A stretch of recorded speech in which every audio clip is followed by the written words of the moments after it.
myself. So we're going to be here for 45 minutes or so, but there's a lot of people in the room here already. As 71 participants. It is pretty incredible. And when you think this time last year, how many of us had even heard of Zoom? And now, you know, this is the way we're getting to socialize in a global pandemic. So it's really lovely to be here with you tonight. And we'll be hearing from a few different people, getting some extracts and excerpts read from the book this evening. If you would like a copy of the book, and I really hope that you would, you can order them online, and they can be dedicated. So if you're planning those Christmas presents already and you'd like the personal dedication that normally can be done at a book signing, Michael will be signing the books with a personalized dedication, which is really lovely too. Now, I don't think I need to tell you again that the author of the book is Michael McKeown, who I'm sure is really well known to all of you, and maybe less so to others. So just in case you don't know who he is, Michael was born in 1946, you can do the maths there, in Lurgan in County Armagh, into an entrepreneurial family of 8 boys and 3 girls. His father had a wholesale wine and spirit business in Lurgan, and Michael and his brothers grew up washing bottles, filling, labelling, corking, and then delivering all around the counties of Armagh, Down and Tyrone. So, Michael, you have done so much in your life, but books and publishing books, I think this is your 4th one now. How did that all come about? Well, it is formally good evening, Sarah, and you're looking wonderful yourself. So, don't get out much. As it gets, put on some earrings. and did you put on perfume as well? Oh yes, always. Oh yes, I've got it.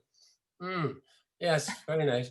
Anyway, thanks, Sarah, for beginning it. I think I keep it all short. I grew up with a love of storytelling and for history, and I think I picked it up by listening to my elderly relatives coming to visit, or us going to visit them, and they would tell about their cousins away abroad, or somebody that had achieved something somewhere else, or was in a business somewhere else. And all of that idea of storytelling and remembering was especially brought home by a cousin of my mother's, who, if you wanted to get genealogy, you just rang her up and she told you everybody's seed, breed and generation. Anyway, the other thing that I would say had influenced me and many of her family was my mother wrote magazine articles. And she was writing for local newspapers for nothing. But they wanted her to send in lists of names of people who were at the whist drive, but she wouldn't do that. Instead, she wrote character features on people. But to prepare these things, what she did was, we got home from school and you were eating your beans and spuds or whatever it was, or your egg mashed up into the piece of potato. And my mother was walking around the dinner table reading out her copy for that week. And she would say, what do you think? Should I stop there? Should I do this? I think we all grew up as journalists. That's brilliant. It's fascinating. But now you're publishing books as well, and this is your 4th? Yeah. Well, it started in 2009. I did the Book of Newry, which there's a man on tonight there wrote to me last week, basically pleading for a copy of it. I found 8 copies of it. Jonathan had them stashed away. So I begged one of them to send to this man. He wanted this for his father, but the Book of Newry, we did 3,000 at the time, and they virtually all sold out. But that's what started. Then I did a book for the O'Fee Library in Armagh called The Treasures of the O'Fee Library. Then our postman, he was writing a book and he died of cancer suddenly. And his family asked me to finish it, so I finished it and published it. And then I published this one now. And we have another one on the stocks for next year called The Business of Newry, which will never stop. Well, we'll trace all the commercial families of Newry. But I think what happened with my mother was she got us all into understanding about the subtlety in words and the way the rhythm had to go, and the imagery that they brought up, and that everything had to resonate and empathize with the reader. So I think that's where I would ascribe that to. That's where it all started. Now, as I said in the introduction, you were originally from Lurgan. How did you end up in Newry?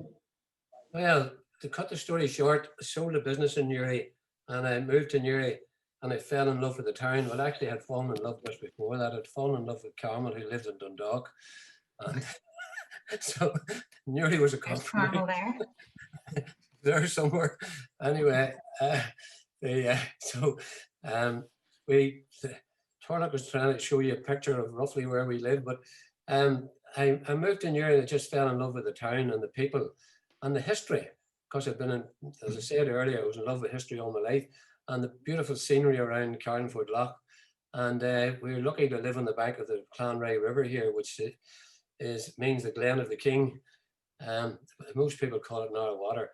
And I've made so many friends in Newry. It's phenomenal, the number of friends I've made, but I poked my nose into lots of things. I joined the History Society. A man that we might hear from later, Jerome Mullen, inveigled me into the Chamber of Commerce, and I became the president of the Chamber of Commerce.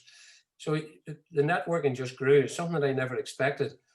And I had another man who we'll refer to later, Jerry Murphy. He and Peter Mckeown, they became mentors for me in the history writing, because Peter's a great writer, and Jerry Murphy, he's a great local historian, and he drove me into doing the Book of Newry and other things, and he drove me into the O'Fee Library, literally drove me in a car, and we have a great common thing. We're all blow-ins to Newry. Well, I know you mentioned Peter there, and I can see Peter already down in my left-hand corner tonight. I know Peter actually wrote the introduction to Matt Darcy and Old Newry Whiskey. So I think it would be lovely if we could maybe ask Peter now to read from that. Good evening to you, Peter. Good evening. How are you? Very well. How are you? At least you can hear me. That's good. We can indeed. Anyway, one of the main ideas in the introduction that Michael asked me to do was to show that the creations of the brews and spirits and wines of the world down the ages was all part of the human quest to appease the universal longing for meaning in life. And I made the case that the palate, the guardian of taste, is the most serious of all the senses. So the quest is not merely, for example, the creation of whiskey, but the creation of an ultimate whiskey, an ultimate appeasing of body and soul, an inner wave, so to speak, of intimate distinctive balm. Now, alcoholic drink is normally naturally one of the great lubricants of life's journey. It's raiser of courage, soother of anxiety, purifier of thought, settler of tension, I go on, calmer of fear, endower of serenity, lifter of mood, and protector from unwanted memory. But in this introduction, I liken the taste of an ultimate whiskey to another ultimate Irish experience.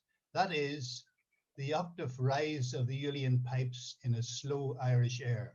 This is one of the most profound of all musical sensations. Maybe 1,000 years of purification of trial and error occurred before the pipes took their final shape, and this shape came out of the yearning of the people to reach the deeps and distances, like the special wood, the bore, the double reed.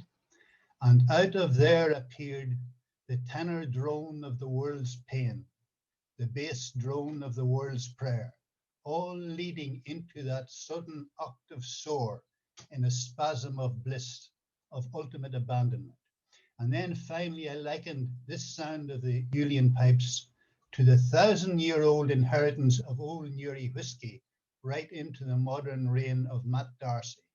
And this was a bliss come out of the highest arc of the heavens, out of the deepest draught of earth. Thank you.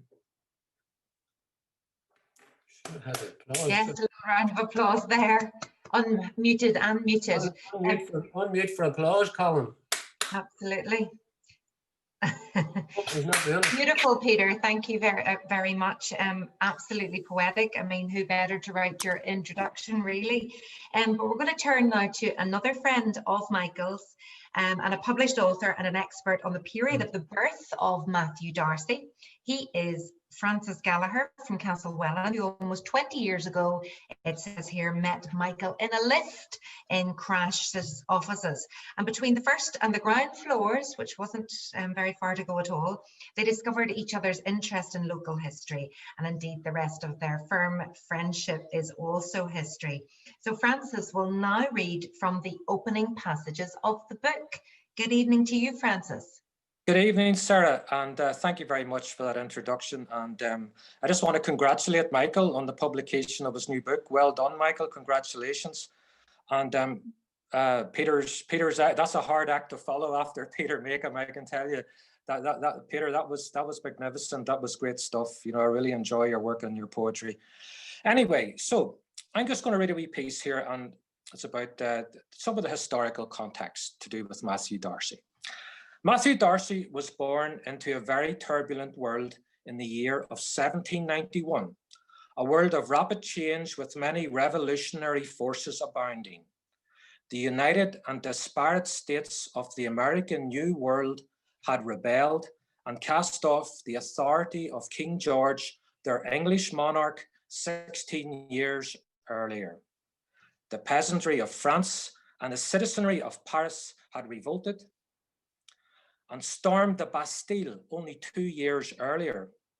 The entire world order was disturbed. An author of guides to Ireland passing through Carlingford in 1752 described it as, and I quote, a poor town of one long street of cabins at the foot of the high craggy mountains, unquote. Carlingford had little hinterland, and within its walls, little scope for expansion, and so the great sweep of the Industrial Revolution had passed it by, leaving the charm which we all enjoy today. 12 miles along the curve of the bay lay the increasingly industrialized town of Newry. It would be obvious that this is where Matt Darcy came for opportunity. In the period from 1740, 3 million persons grew to 8 million persons by 1840. The market flourished for whiskey. The merchants of Newry grasped the market opportunity as firmly as any other community, and 2 large and 3 smaller distilleries were established in the area. The extent of the grip of whiskey on this new population of Newry is captured in a song from 1777 about Newry with the alluring title of Whiskey Frisky. Sarah, I wish Michael the best, and I just wonder, does he know the air to Whiskey Frisky? Thank you, Sarah. Francis, thank you. And you have posed a question there. Well, actually, I have the very man here to sing a song like that. It is none other than Tommy Sands, who can intone those ancient verses like none other, being born, bred, and educated in Newry. There is no inherited heir to this song, so Tommy has improvised, and I am reliably advised that this song has not been heard in Newry or elsewhere in more than 200 years. But it's going to happen tonight. So Tommy Sands, it's over to you. Thank you, Sarah, and thanks, Michael. Congratulations. I'm really enjoying the crack here, and seeing everybody at a distance. Well, I just got my hands on this song. I think it was yesterday. Peter sent it, and it's a very interesting one because I suppose anyone interested in the historicity of it, and Michael would be, the chorus has got Derry down on it, and this is a chorus type of song that is used. It was very popular in 1730, and during the 1700s and 1800s, many songs were put to this air because everybody knew the air, and so a ballad maker would just write the song to the air. And I was looking through the words of it, and some of them I didn't understand, and it must be from an older time. One was wathing, W-A-T-H-I-N-G,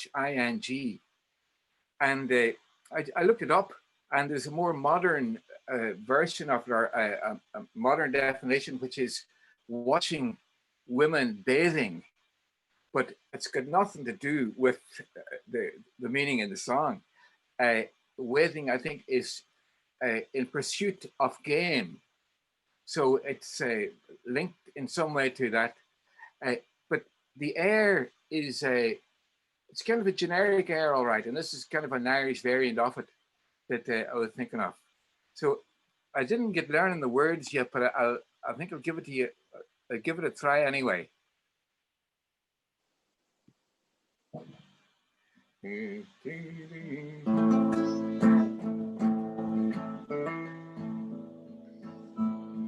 All yeary lovers of whiskey attend, its praises you'll hear from a true Newry friend. In politeness my audience surpasses a Greek, for you'll find none disposed for to stand or to speak. Derry drum down, hi derry down. Of whiskey let no one the power dispute, which like the draught turns a man to a brute. But sure in sweet Newry its virtues are known, it's meat, drink and clothing to half of the town. Derry drum down, hi derry down. How's the chorus, by the way? And I know you're all good singers by the look of you. Derry drum down, hi derry down. You want to give it a try?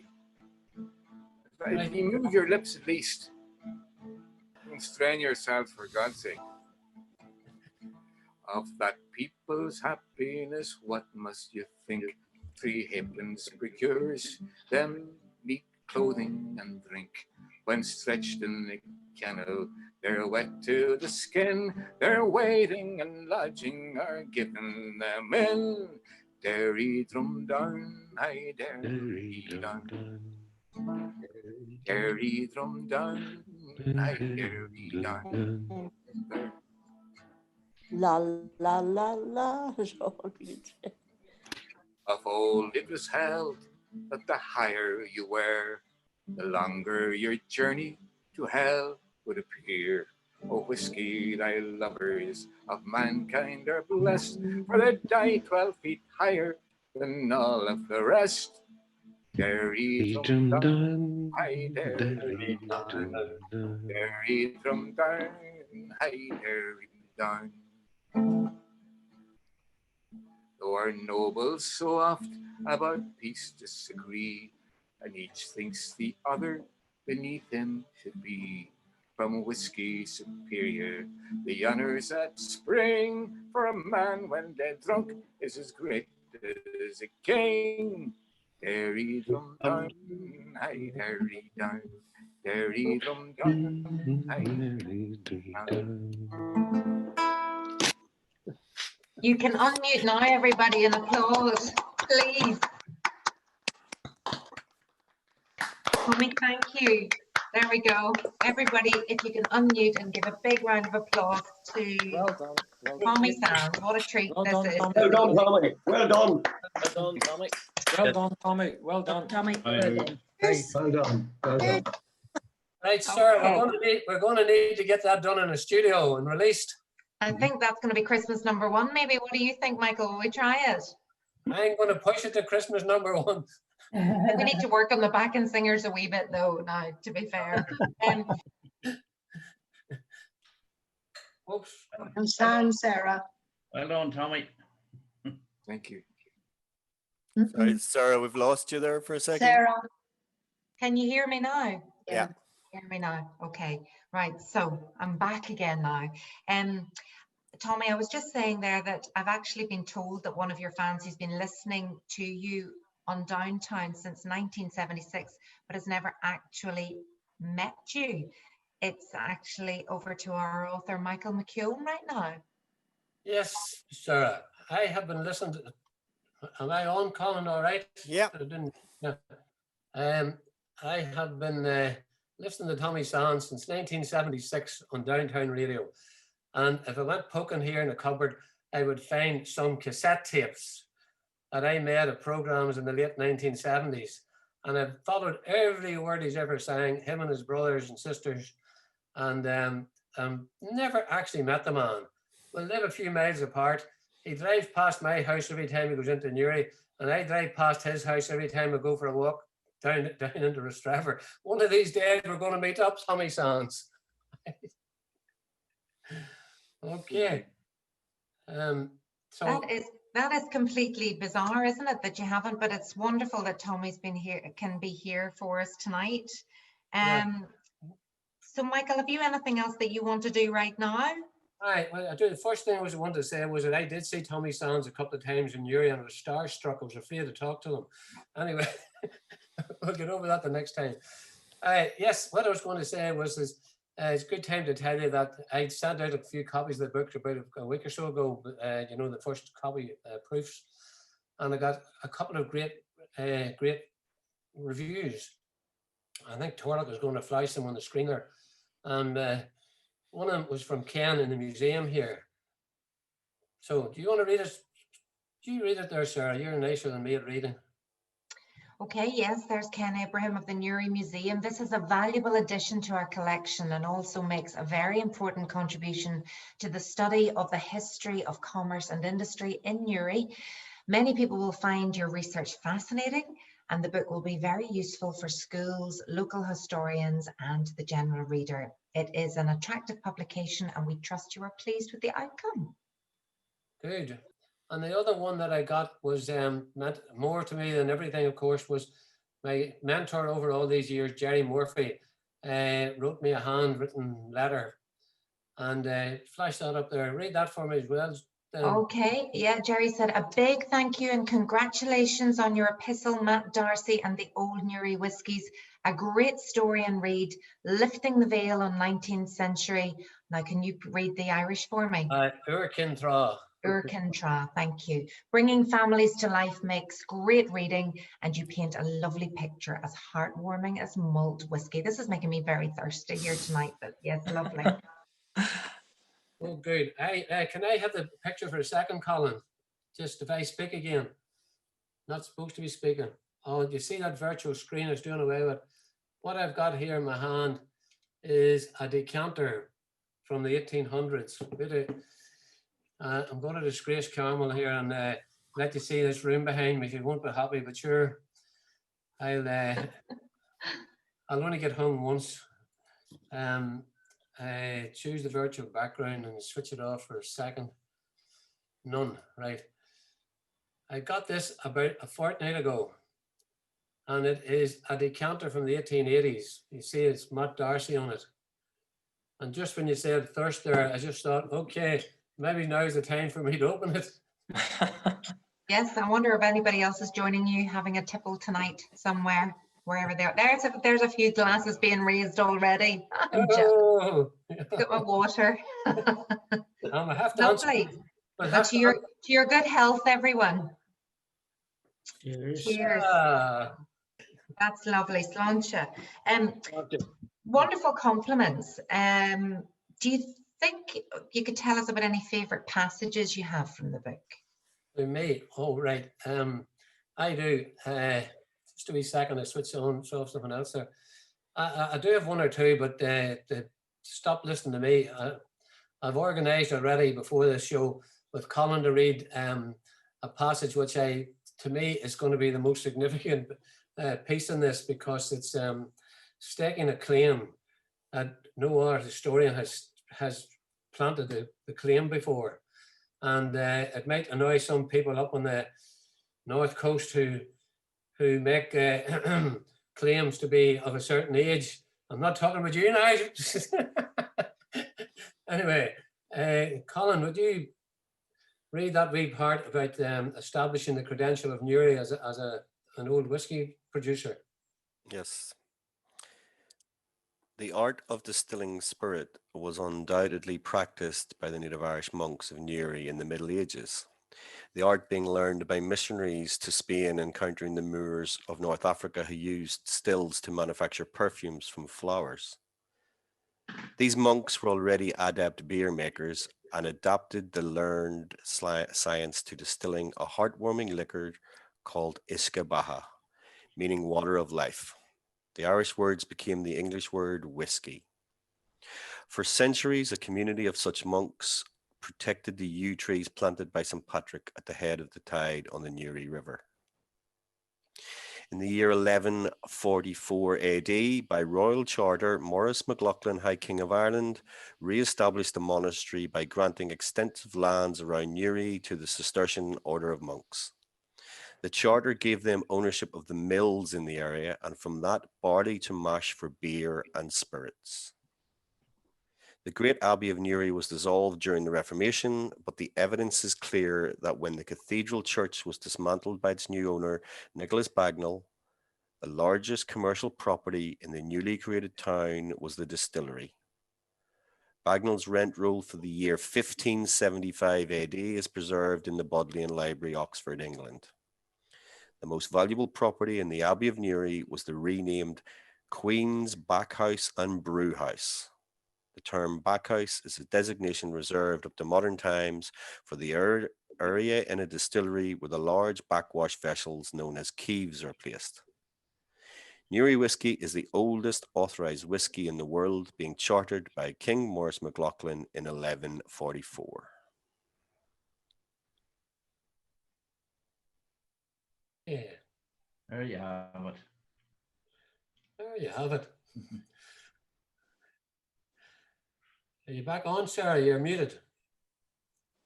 I don't know what's happening. We're unmuting and muting. Apologies for that. I was going to say that's quite a claim, or quite a date, really. Chartered by King Maurice McLauchlan in 1144. You know, other whiskies close to me up on the north coast of Northern Ireland claim maybe that they were founded, they were the oldest at 1608, but here we have something to rival that. You mentioned that Jerry Murphy was a blow-in to Newry from the town of Cady. And I've read in the book that one of the largest and most successful whiskey firms in Newry was Henry Thompson Limited. And I think he told me that the last general manager of Henry Thompson Limited, another great Newry whiskey merchant, was also a Cady man, Sean Toll. And I happen to know that his lovely son, host of the BBC's John Toll Show, among others, is here with us tonight. How are you, John? I'm great, Sarah. How are you? It's good so to see you. How's life? Long time. Life Very is long good. time. Yes. So, John, I believe you have first experience of what went on in Henry Thompson Limited. Your summer job, apparently. Absolutely. I mean, it was from I was no age, really. Henry Thompson's was a huge part of my life growing up, because I heard my father talking about things like Borzoi vodka and VAT 69 and Cream of the Bee and Pulley Fussy as a child. I didn't know what any of these things were. They all sounded very exotic. But I was fascinated that Henry Thompson's at the time had premises on Hill Street in Newry, fronted onto Hill Street and backed onto the Mall. It's now the Credit Union. And when you walked in, there was this kind of circular metal staircase at the front, which was really weird in itself. And then down the back and down the stairs, you went into this low sort of vaulted ceiling area. And it was cold, it was musty, it smelt of whiskey and cigarette smoke and dust and stone and all that. And the wood of these big barrels. My father used to talk about the times they brought the barrels over from, I think he said, French Guiana. Like French, how exotic was that? You can imagine barrels coming in from French Guiana and being brought up on, you know, coming up in the ships and coming up on a trailer, whatever, from the port up to the back at the Mall and loaded in there. And then when I worked for them, they had moved to Greenbank at that stage, down the industrial estate. And one of my jobs was first thing in the morning, right? So I'm 16 years old, probably smoking at that stage, and probably never told my father that. But you were kind of first thing in the morning, hadn't had any breakfast, into work, and the first thing you had to do was climb these big 40-foot silver tanks and screw off the lid at the top and check the level of the whiskey. And, you know, when you're 16 and you're 40 foot up in the air and you're half asleep, that wang of whiskey, for want of a better, Peter put it much more poetically. Peter described it as an inner wave of intimate, distinctive balm in the opening, in the preface to the book, an inner wave of intimate, distinctive balm. I'm very familiar with that inner wave of intimate, distinctive balm first thing in the morning, and every time I smell a beautiful whiskey, it brings me right back to that. But it was just part of life. It's an amazing I found a bottle of Thompson's whiskey with the distinctive sort of light blue label in a well-known bar in Belfast about 20 years ago. And I plucked up the courage and asked, was it for sale? And the owner kind of looked me up and down and said, aye, yeah. What's your connection? I explained my connection, whatever. And he said, it'll be 1,500 quid for a bottle. And my father was still alive at that stage. We went back down to Newry, told him. He nearly collapsed, and we set about ransacking the house to see was there one even left in the attic, but we never found one. Never found one. Well, there you go. There's a lesson. So we'll have to keep all of our Darcy's whiskey. Absolutely. Contact me if you find one, Sarah. Give us a shout. I will indeed. Look, gorgeous memories there, and I'm sure those fumes must have kept you going all day as well. Absolutely. You're also here tonight. You're going to, in your beautiful dulcet tones as well, read an excerpt about the brilliance of Henry Thompson as a marketeer and a promoter. I mean, I know this. They were rivals. Like Thompsons were rivals to Darcy's, but it's a real short, just beautiful wee insight about Henry Thompson. Was a Unionist MP for Newry in the 1860s, and this story is when Gladstone was in Glasgow addressing the meeting on the subject of Home Rule for Ireland. At this meeting, the gas light failed so badly that he could not read his speech, and improvisation was required, right? And it says in the book, the national press reported, and I quote, 2 miserable candles were brought in, set in bottles labelled Henry Thompson and Co.'s Irish Whiskey. Setting aside the journalist's spelling errors, because they put a P in the Thompson and he didn't spell it with a P, one questions the chance of this occurrence, or was it talented marketing? So all those years ago, it might have been just pure chance, or it might have been very, very clever PR work to get a bottle of whiskey from Henry Thompson's under the nose of the Prime Minister at the time. Incredible. Michael, would you like to come in at this point and have a word with John? Oh, John was going to tell you another story that he took a fancy to. Oh. Just let him finish with another. Which one? Well, that was the one about the Boers, about the. Yeah. Aye, Thompson. This is how did I end up flying the flag for Thompson's? We're supposed to be talking about Darcy's today, but Thompson's actually was very popular in Tasmania in the 1880s. I discovered this in the book, and they had this other kind of colonial coup during the Boer War. They were the first provider to offer a consignment of their whiskey for the use of the troops in South Africa, an offer which was thankfully accepted by the War Office. And then a sequel to this story spread the fame of Thompson's whiskey when it was stated that a separate shipment of whiskey, so one shipment went out to the British Army, and a separate shipment of their whiskey had been captured by the Boers, and I quote, so that portions of 2 armies will fight upon the same stuff, they couldn't fight on better. So what about that for a bit of PR and marketing around the world in Tasmania in the 1880s? Amazing. Michael. Yes, so what I was going to remind everybody was that we've already told me that this famous Sean Toll, who was the last general manager of Henry Thompson's, and I don't mind sharing it with him, but you'll notice we didn't put up any of the Thompson's publicity. However, we needn't worry. We have registered Thompson as a trademark to make sure nobody else puts it up as publicity. Right. All right. So I want to corner the market in Newry Whiskies. And when John talked there about, John, I'll have to get you a copy sent on to you of a brochure made in 1904, which is featured in the book as well in parts, by the other famous company called Duncan Alderdice, whose mirrors are still around the bars and so on. It was they that took over those premises before Thompson's, and Thompson's absorbed Duncan Alderdice in about 1950 into their business. Your father would have known all that. But Duncan Alderdice did a tourist brochure to Newry in 1904. And in it, the photographs of these cellars, etc. And some of the images we have are for the Monaghan Street premises, but they also owned them.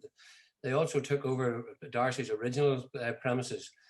So the 2 firms got eventually all mixed together. But if you read in the book in depth, you'll discover that Duncan Alderdice, Thompson, and the Darcys were all bosom pals, all sat on the same committees, all in the same sports clubs. Amazing integration of all the people in Newry at that time. Anyway, thanks for, I love that story myself, but I just wanted to get back to the wee story about what I meant to say to John. And about John is a revelation time coming up. John and Peter Mckeown are cousins. And Peter Mckeown's godfather is Sean Toll of Henry Thompson.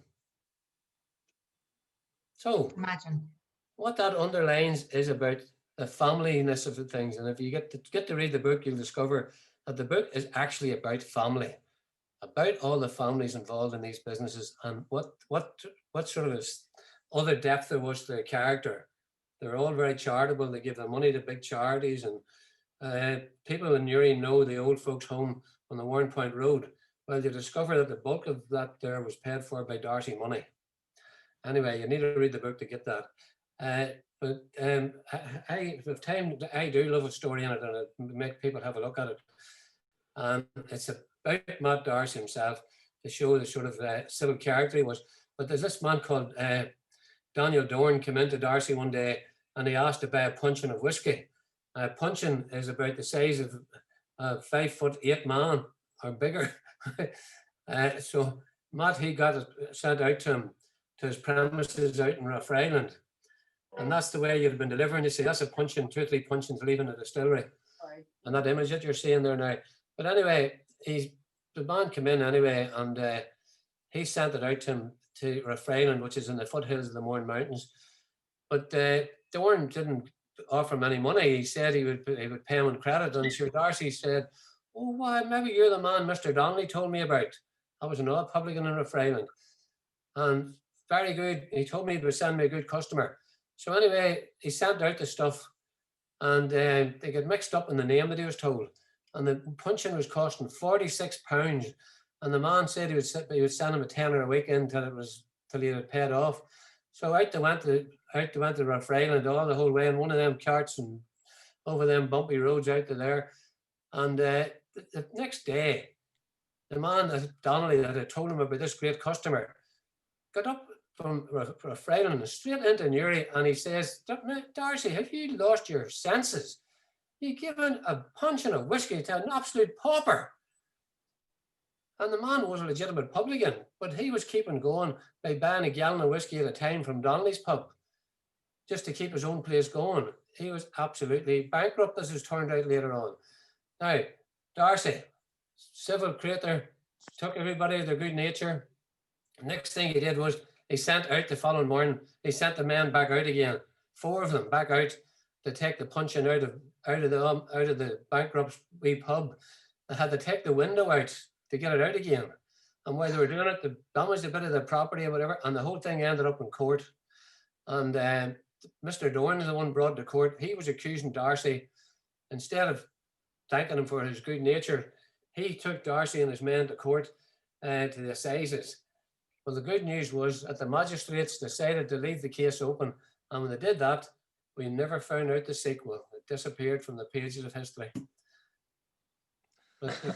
Wow. But, you know, a good heart there as well from Matt Darcy. So, you know, it maybe whets our appetite to find out a little more about him. Do you think we could coax Tommy to sing us another song about whiskey? Everybody, would that be nice? Yes. Tommy, have you any more whiskey songs up your sleeve? You see, you know, Sarah, I was thinking about what Peter was saying about the sound of the music bringing you into another world, in the same sense that the whiskey takes you into another world. You know, I could play just a small little tune on the flute. If that's Sounds okay. lovely. You see if this thing works.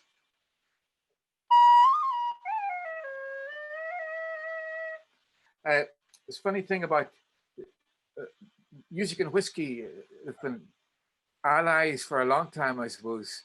There's a man called Hamish Imlach. He made many records about whiskey. He's a Scotsman, great man, very funny man. He's sort of the forerunner of Billy Connolly. Billy learned a lot from Hamish. But we used to live with him in Boston one time. Remember, one morning Hamish woke up after a lot of drinking and he was shaking. And somebody said to him, Hamish, you're shaking. He says, it's the only exercise I get. But there's a little tune just to bring us into another place.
Tommy, I think Zoom was struggling a little bit with being able to pick up the flute in some places, but we definitely got a real sense of magical music there.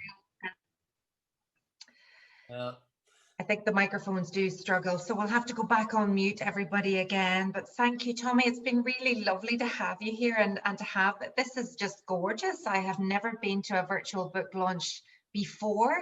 I don't know if this is a first for other people, but it's absolutely magical, and it's been so lovely to be able to share it with people all around the world. It's hugely exciting, and I'm sure for those who maybe miss the Emerald Isle and the green fields of home, just hearing you play the flute like that will definitely evoke some wonderful memories. So thank you.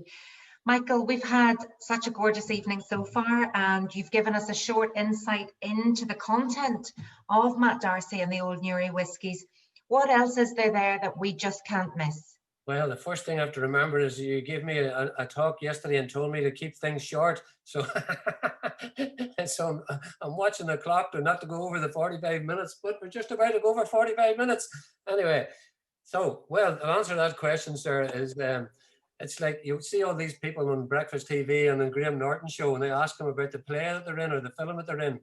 And you say, oh God, I couldn't tell you, I'd be giving the plot away. So a wee bit of a feeling like that. What I've done now is just to say we're given excerpts from it, but to keep the interest up in it, this is it really is an enthralling thread of family, which we haven't the time to go in to join it all up. But when I started the research, I went down through generations and looked up their brothers and their sisters and found out what their occupations were and included all that in the book. So it becomes like a family history of these people. And that's why I have to leave that temptation out for you so that you can read it. And I have to say the story is not confined to the streets of Newry. It goes as far as San Francisco in parts, with some of the characters in it. Did you get your book, did you? Oh, well, you did get it. Oh, John hasn't his copy yet. It goes from the hard business into their charitable works, and some of them ran the town of Newry for decades. Some of the owners of Darcy's. One was a councillor and chairman of the council for 15 years in Newry. He's commemorated in O'Hagan Street, O'Hagan Bridge. His brother-in-law, who took over after him, He was the town clerk of Warren Point for 12 years. Not the town clerk, that's the wrong word, town council. And he had lots of qualities. He set up the Warren Point Golf Club, loads of things that sprung out of this story. And I've sort of fallen in love with them all, which I hope the readers do. And one thing you're asking there about seeing this, don't forget to tell people that this will be on YouTube as well after this. We'll have presented on YouTube. Okay, will do. Roddy from, is it Kofla, asks, if you want a personalised dedication on a book, how is this being arranged? He doesn't see an option on the order page. Well, actually, Roddy, it does. You think that's a great friend of mine. I'm one of his trustees. You think I planted that, but right, Roddy, we'll explain it to you. The little bookshop in Warren Point that can take online orders is one way. And in it, when you go to order it, there's a space for comments and you write in it what you'd like me to write in the book before it's posted out. The other more simple one is just write back to where you got the invitations from, to, info at Matt Darcy's. That's a picture of the wee bookshop, and you see it says there you can add a dedication in. But it'll actually be available in a great deal of off licenses right throughout Northern Ireland, because from tomorrow morning we're dispatching multiple brands of our whiskey. Tonight wasn't a way to start talking about whiskies, etc. But anybody that has put their head above the parapet will receive in the next couple of days an email telling them where our whiskies can be bought and so on. And the book can be bought there, but that won't answer the question about dedication. If you write into us at any of those email addresses, what you want put into it, I'll do the writing, because that's what usually happens at a book launch, Sarah. After you finish, for the next blinking 3/4 of an hour, we have to do the next 2 hours, do a Daniel O'Donnell. Stand outside waiting to talk to everybody and saying. We might have got a free drink as well. Well, lucky we had virtual. It saved us a blinking fortune. But basically, Colin has put the details in there now. The book can be purchased with that written dedication, which I'm sure would be lovely, by emailing to info@mattdarcy.com, or, as you said, replying to the invite that you received. I think we should all unmute now and give Michael a big round of applause for everything that he's achieved and continues to achieve. Including managing to get 80 people together on both sides of the pond to celebrate the launch of this fabulous book, Matt Darcy and Old Newry Whiskies. It's been a real pleasure to find out more about your family and indeed Matt Darcy and the history of whiskey in Newry. Who knew? And I will definitely be able to go to those people around the corner for me and let them know that you were the oldest. Definitely. Some great stories. Thanks to all of our very, very special guests this evening. You know who you are. I think somebody has wants to send on a request to you. Jerome Mullen would like to say something.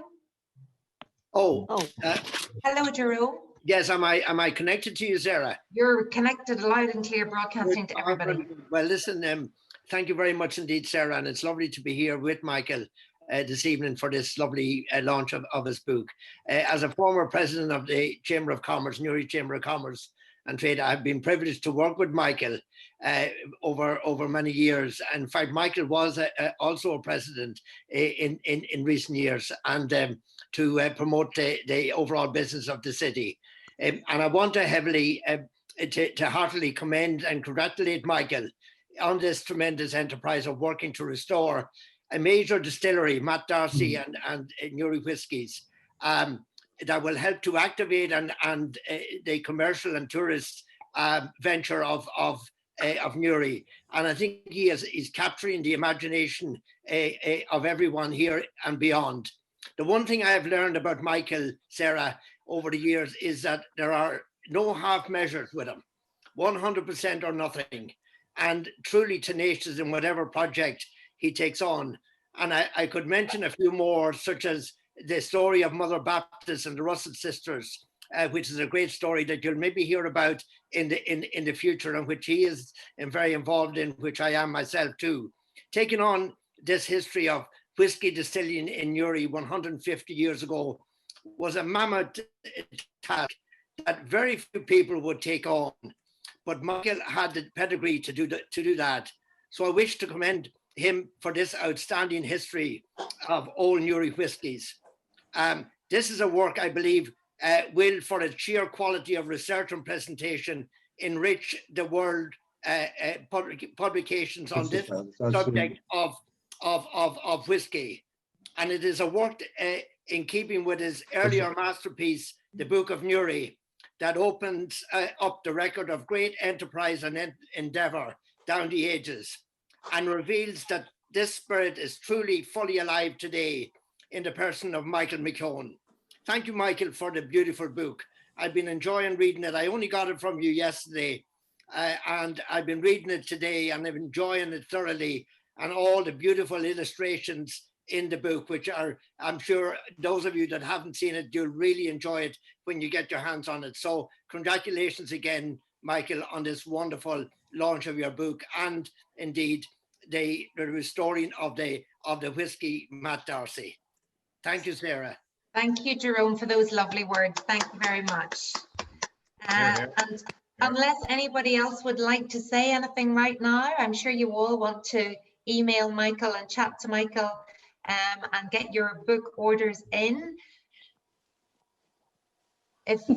Yes, it's quite difficult to manage 80 people on Zoom, but yes, I think there's a little raise your hand thing, but probably it's easiest if you want to send an email afterwards and chat separately.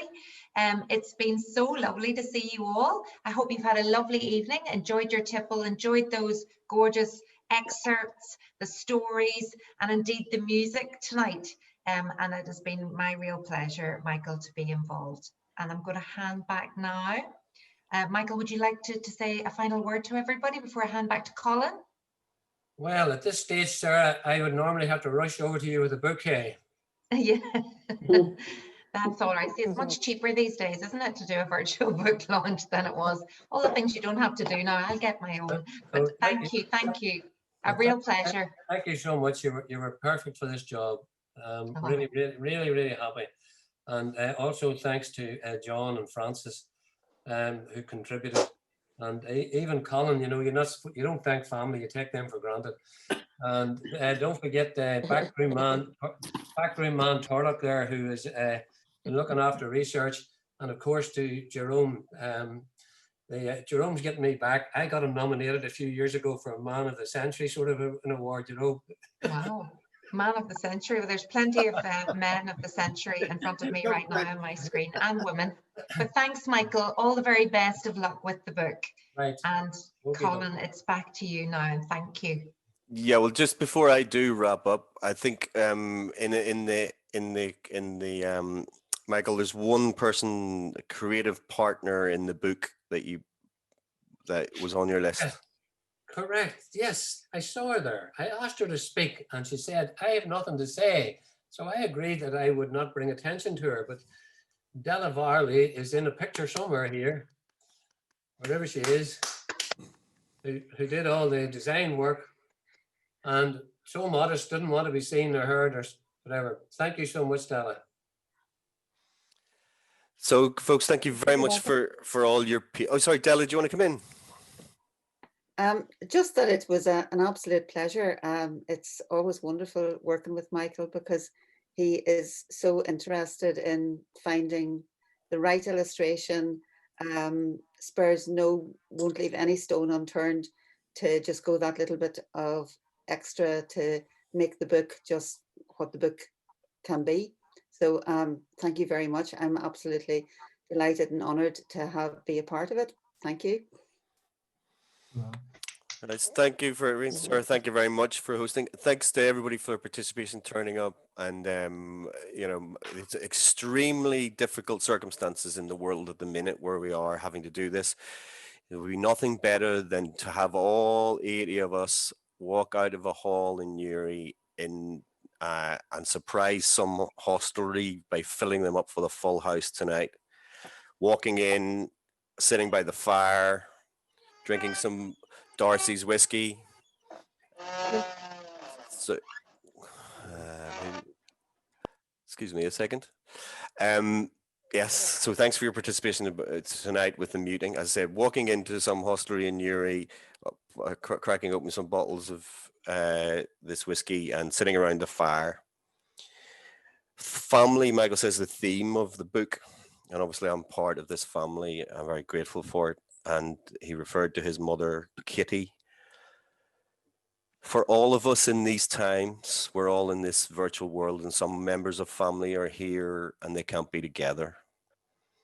There has to be reminded that family is the center of our lives, and this hearth that we have, the fireplace that we have, is the center for us for storytelling, song, the crack.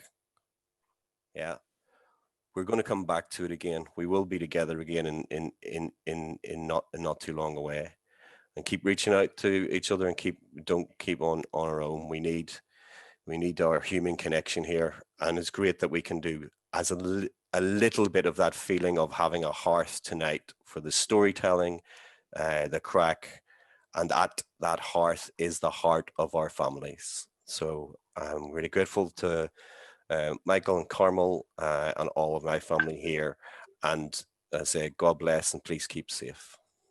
Do my Canadian cousins want to say anything? Unmute yourself, Michael. Oh, there's a whole lot of them. Speak, Michael. Unmute. Hello, Michael. Great. Can you hear me? I can hear you perfectly. Oh, okay, thank you. Did I see Congratulations.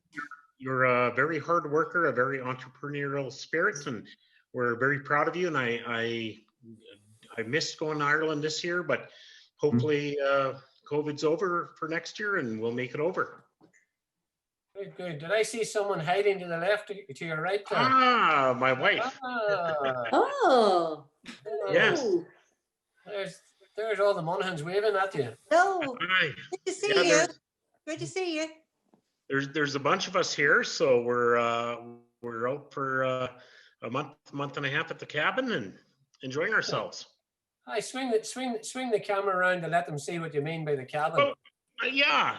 Okay, I'll try. I went outside. We got a little snow, so yeah. Here's the cabin. There's a fireplace there. Katie's here. Cody, and we'll go outside. So you guys know how lucky you are. I don't know if you can see that or not. Oh, that's beautiful. That's lovely. Not that lovely. Michael, show them the other cabin down below. Oh yes, well I'll try. The tractor and the old cabin are in the way, but I don't know. Michael's father and a friend bought that little old log cabin 40 years ago, and as the families grew, he's not able to show you what he calls the cabin. The cabin has about 8 or 10 bedrooms in it. The place he's in at the moment. All of the families all go up there, barbecue outside, and they have about 190 acres around you, is it? Yeah, I bought a little bit more, so we've got 1,200 acres now. Oh my God! You see, he likes hunting for little things called gophers. Gophers, deer, moose, elk, whatever it takes. But yeah, so he had to get more acres because the guns could fire faster. Father, he has I don't mention what organizations might want the guns he had. Yeah, I'm definitely on Canadian Securities watch list. So very good. Not by choice. Not by choice. Well, hopefully we'll see you again shortly.